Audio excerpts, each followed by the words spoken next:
So something I really came to understand after this last job is what it truly means to be a DP.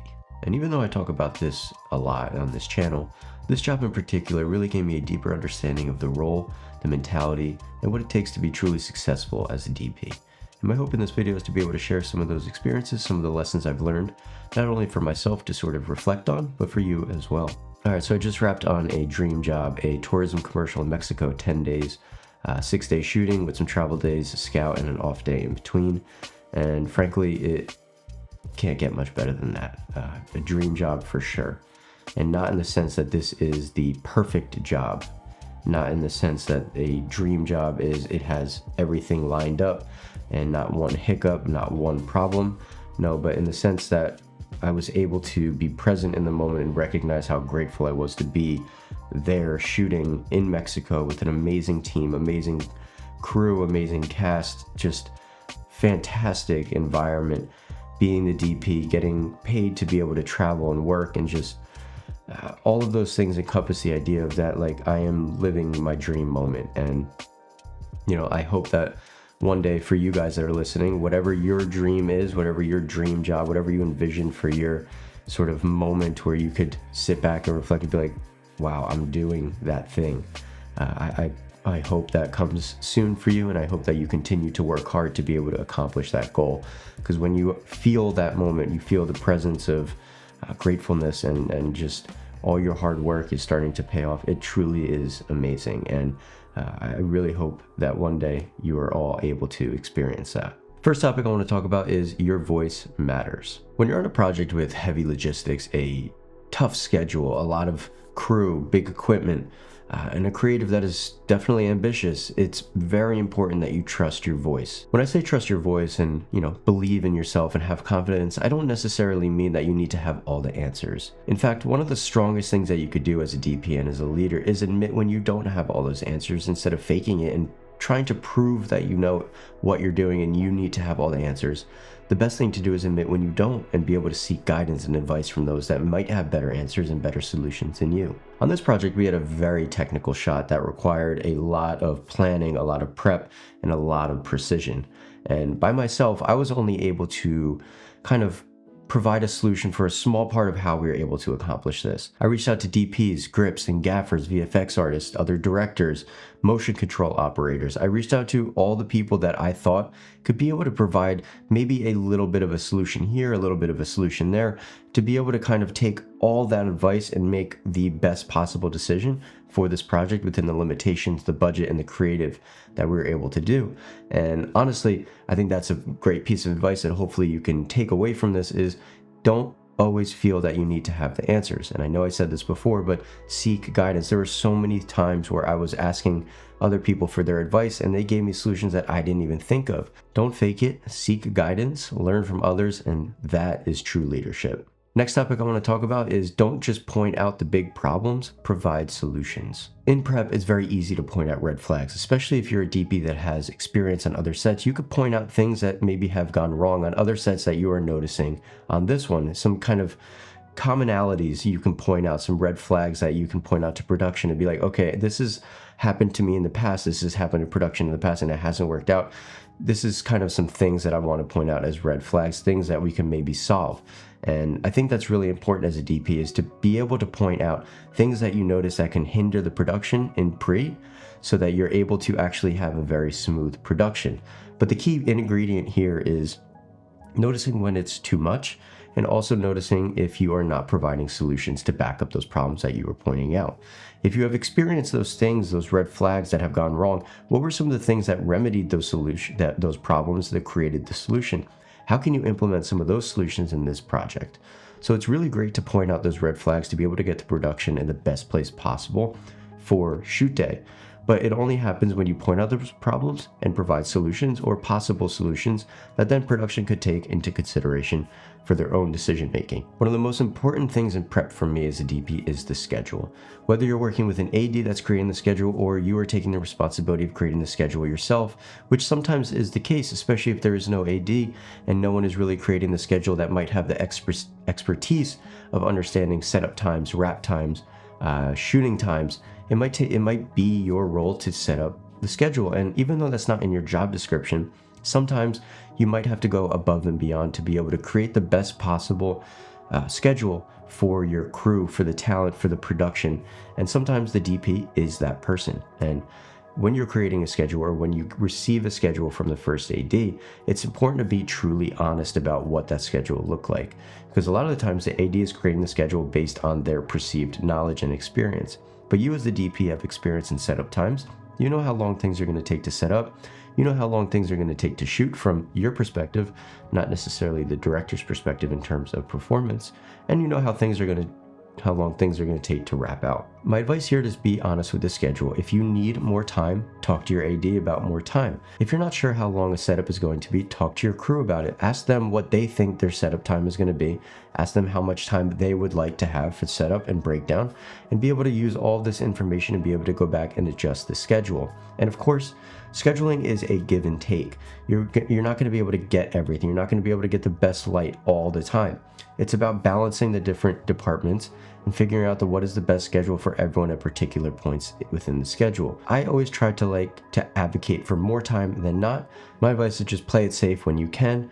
If the schedule allows for a little bit more setup time, especially in the morning. One of the biggest non-negotiables for me when it comes to scheduling is the morning. I always add an extra 30 minutes to an hour in the beginning of the day to allow people to kind of get their feet wet and get started, because there's always things that go wrong in the morning. So allowing yourself that extra window of time gives you a little bit of grace towards the end of the day to be able to get started. And especially in the morning, if you're able to get everything set up and shot early and on time and even ahead of schedule, that just sets you up for success for the rest of the day. Next topic is know when to push. I realized early on that this project was worth pushing on. The director and I aligned on that, and we wanted to create something special. We wanted to try some things. We wanted to experiment. We really wanted to push this one hard. Pushing hard doesn't necessarily mean that the director and I are the only ones pushing hard creatively. That also means that you have to push production as well. And what that means is that they have to take a risk. They might have to rent equipment or use equipment that maybe they're not comfortable with or that they haven't used before. That might mean trying to ask them to extend the budget a little bit or spread the budget in a different way that might be better for the overall project or creative. It really takes a lot of negotiation. It takes passion. It takes communication, and it takes reasoning to explain why you're pushing the way that you are and why you believe that this is the right path for success for this project. It's not just about, hey, I want to use this tool because I think it's cool and I think it'll be great. And no, it's about describing exactly why this tool is the right tool for the job, what it's going to accomplish for this, how it's going to save time, how it might save money in the end.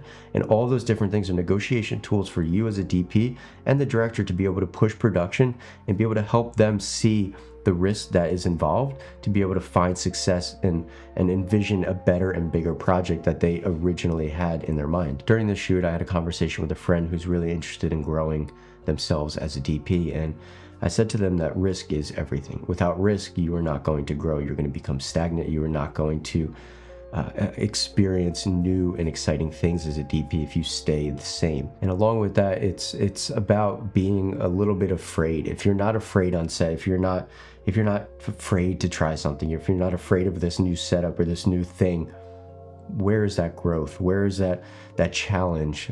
Otherwise, if you're not afraid and you're kind of just being comfortable in everything that you do the same thing, you have the same equipment, you have the same style, there's nothing that is going to differentiate you. You're never going to grow. You're never going to expand yourself. So without risk, without fear to a certain degree, there's no growth. And on this shoot, there were plenty of moments where I was scared out of my mind for a setup, for something that I was advocating for, something that I was really, really pushing for. And when it came time to do that thing, of course I was nervous. I had a ton of fear, but I had a lot of trust and I had a lot of confidence in myself and my team to be able to accomplish it and be able to do what I was seeking production to do with me on this one. And, it worked.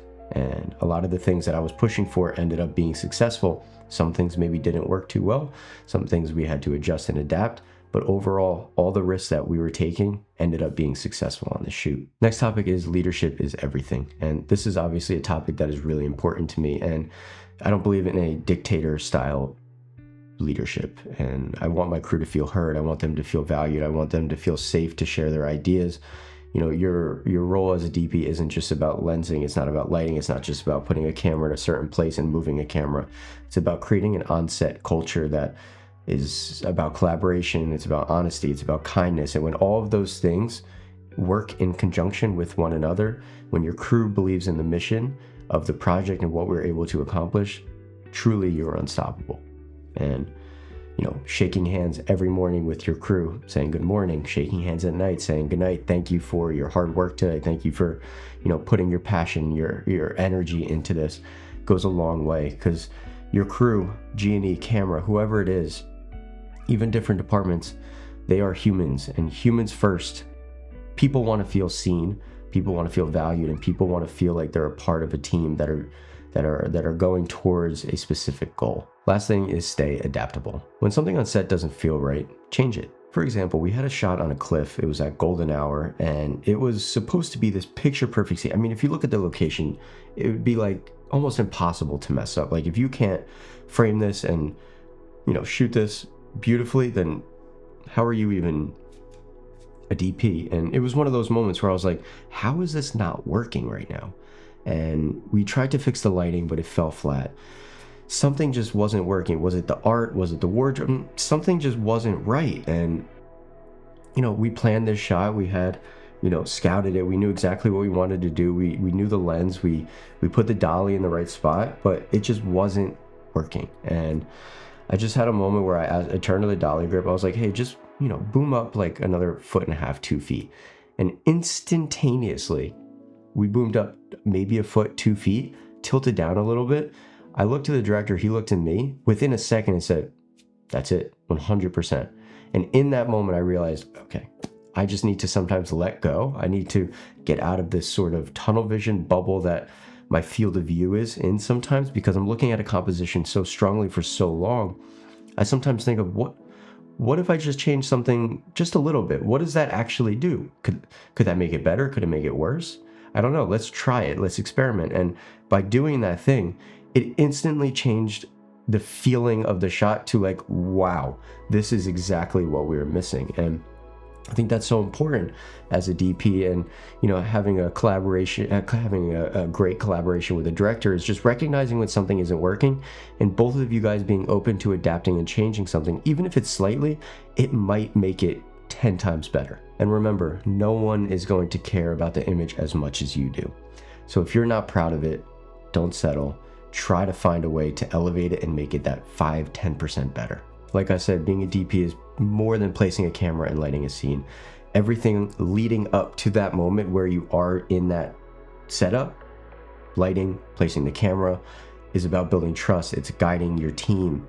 It's protecting the vision and the integrity of the image. And most things won't be perfect. I'd say majority of things won't be perfect, but all you can do is your best work. And that is truly the meaning of being a DP, is when you can stand up for the image, when you lead with integrity and create a culture of respect, trust, and collaboration. That is the meaning of being a DP. So if you want to grow as a DP, be ready to spend a lot of mental energy prior to even getting on set, so that when you finally place that first light, you put the camera down on set, every single person on set is aligned and know what they're doing to get to that final end goal. So that's all I got for you today. Hopefully you found some value in today's message. I will see you guys soon. Have a great day. Peace out.